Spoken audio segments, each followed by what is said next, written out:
দক্ষিণ পূর্ব বঙ্গোপসাগর ও তৎসংলগ্ন বিষুবীয় ভারত মহাসাগর এলাকায় অবস্থানরত স্পষ্ট লঘুচাপটি পশ্চিম উত্তর পশ্চিম দিকে অগ্রসর ও ঘনীভূত হয়ে দক্ষিণ পূর্ব বঙ্গোপসাগর ও তৎসংলগ্ন এলাকায় নিম্নচাপে পরিণত হয়েছে। সোমবার 25 নভেম্বর আবহাওয়ার 1 নম্বর বিশেষ বিজ্ঞপ্তিতে এ তথ্য জানানো হয়। এতে আরো বলা হয়েছে, নিম্নচাপটি দুপুর 12টায় চট্টগ্রাম সমুদ্র বন্দর থেকে 2040 কিলোমিটার দক্ষিণ দক্ষিণ পশ্চিমে, কক্সবাজার সমুদ্র বন্দর থেকে 1970 কিলোমিটার দক্ষিণ দক্ষিণ পশ্চিমে, মংলা সমুদ্র বন্দর থেকে 1995 কিলোমিটার দক্ষিণ দক্ষিণ পশ্চিমে এবং পায়রা সমুদ্র বন্দর থেকে 1965 কিলোমিটার দক্ষিণ দক্ষিণ পশ্চিমে অবস্থান করছিল। এটি আরো পশ্চিম উত্তর পশ্চিম দিকে অগ্রসর ও ঘনীভূত হতে পারে।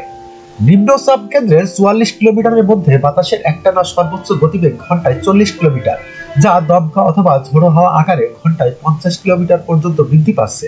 নিম্নচাপ কেন্দ্রের নিকটবর্তী এলাকার সাগর উত্তাল রয়েছে। এই অবস্থায় চট্টগ্রাম, কক্সবাজার, মংলা ও পায়রা সমুদ্র বন্দরকে 1 নম্বর দূরবর্তী সতর্ক সংকেত দেখাতে বলা হয়েছে। উত্তর বঙ্গোপসাগর ও গভীর সাগরে অবস্থানরত সকল মাছ ধরার নৌকা ও ট্রলারকে পরবর্তী নির্দেশ না দেওয়া পর্যন্ত উপকূলের কাছাকাছি থেকে সাবধানে চলাচল করতে বলা হয়েছে। যখনকার খবর তখনই দেখতে চোখ রাখুন সুন 24 টিভিতে। চ্যানেলটি সাবস্ক্রাইব করুন।